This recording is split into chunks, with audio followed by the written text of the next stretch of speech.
Wine tastings are fantastic and fun, a great way to share wine with friends or other wine fans.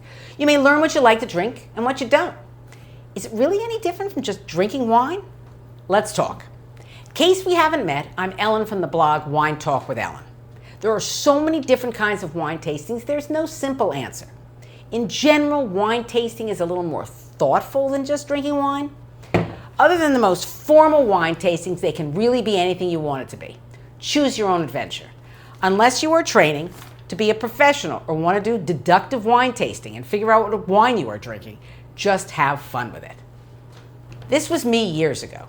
If this is your style, have at it. But I'm not going in that direction here.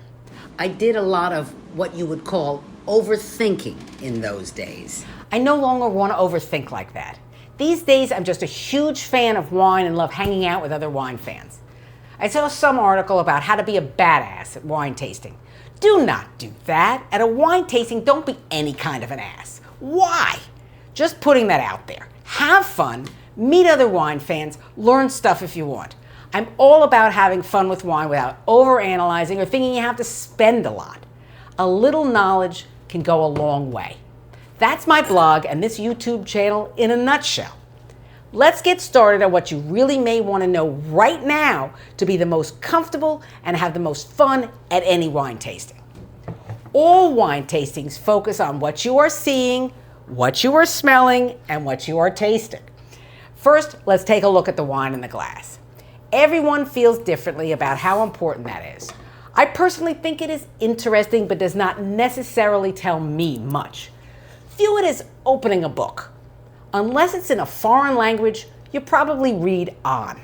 What strikes me so funny is seeing some of these wine scorecards asking you for an arbitrary score of the color from 1 to 5.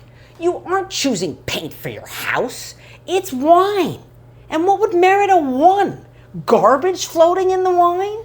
At that point, why would you even want to taste it? If you do want to see the color of wine clearly, hold it up to something white.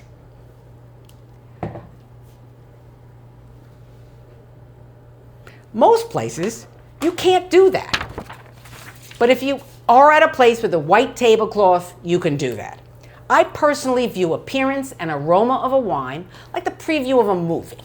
The aroma could get you excited about what you're going to taste. It could live up to your expectations or leave your hopes dashed. I love the anticipation.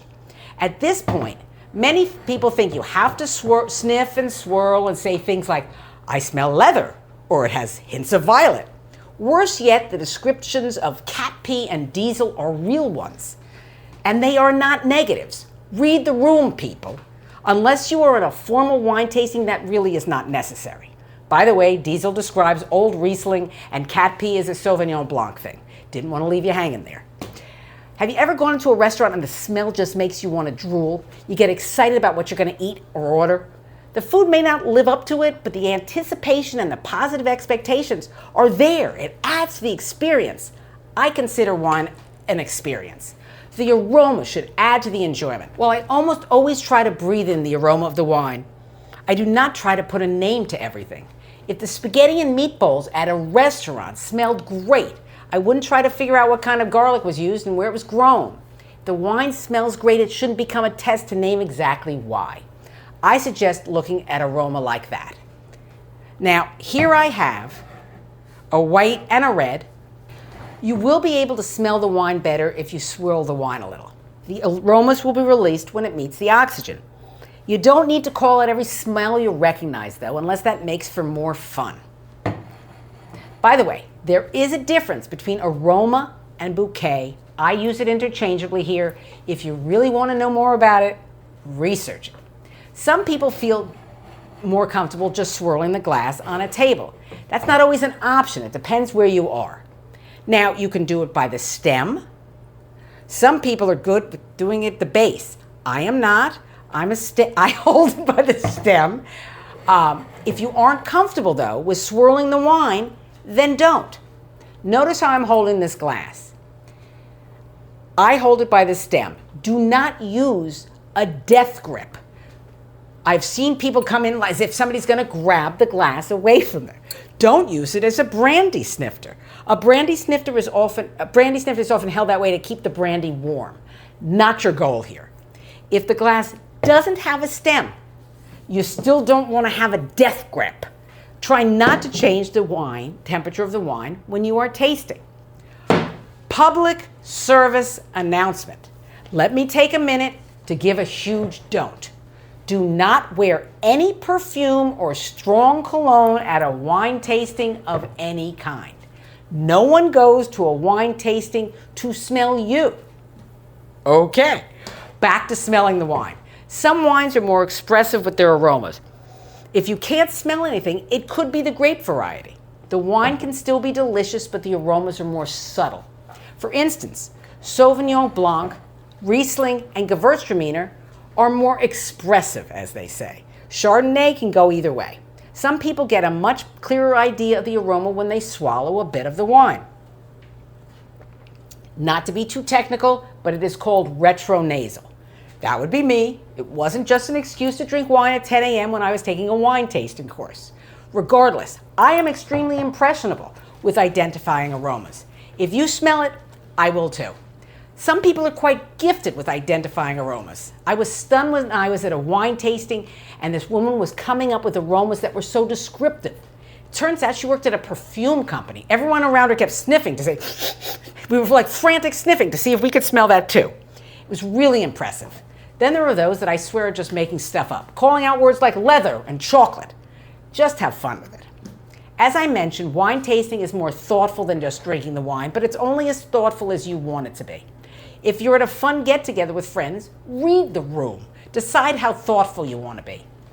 Even wineries have different vibes. Now, here's a few examples of when different wine tastings at different wineries. They each put out their wines in a different way. Some are more formal than others. Wine tastings that are outside are automatically a little bit more relaxed.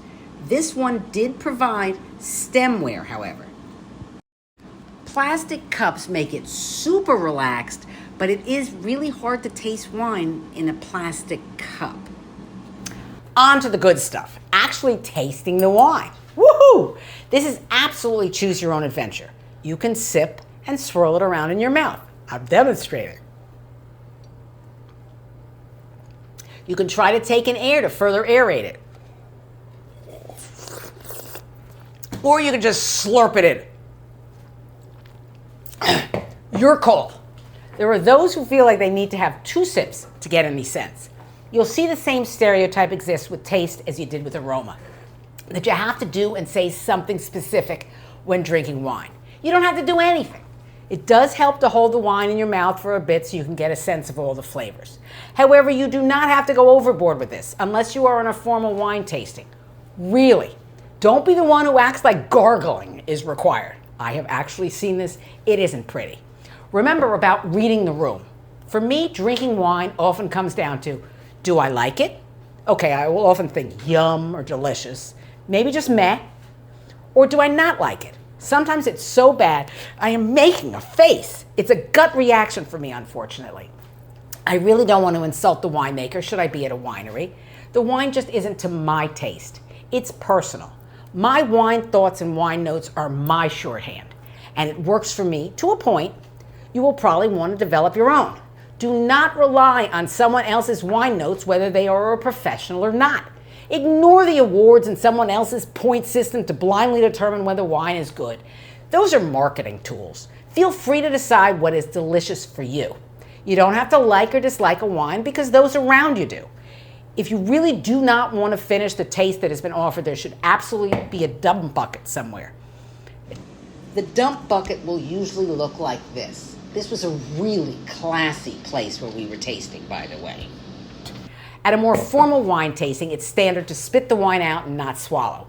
I have seen people bring their own spit cups to tastings. That is rarely done at more informal tastings. What is fun to do is look at a wine like a party. As in every party, you don't want one loudmouth person to throw everything off. You also don't want so many quiet people that there's no energy. You want balance. My favorite part, the finish. This is the savor part, when people say wine tasting is the 5 S's. See, swirl, smell, Sip, savor. Oh, that's the savor part. Was it a good party? Good vibes? Is the wine worth savoring? Good memories. Totally unmemorable? By the way, this wine is delicious. The best way to taste wine is really to compare if you can. At really large wine tastings, this is your chance. However, try to pace yourself. Those small tastes of wine add up. Oh, and hydrate. If you are tasting with friends, comparing is the best. In my shop at Wine Talk with Ellen, I have wine tasting mat printables that are way more relaxed than a deductive wine tasting. They are a fun way to compare and learn. It's actually called Wine Discovery Made Fun Shop. Link to the store is in the description. Discover your preferences, find out what brings you joy. At the very least, you hopefully had a great time with some fun wine fans. I've been to wine tastings where we all hugged at the end, like we were old friends. How great is that? Let me know in the comments some of the best wine tastings you went to and why they were so good. I have a free wine guide below that will go over everything in a little more detail if you want to sign up. The link to the blog is also in the details below. A lot of good stuff, just saying. Subscribe below and let's keep the party going. Cheers to all.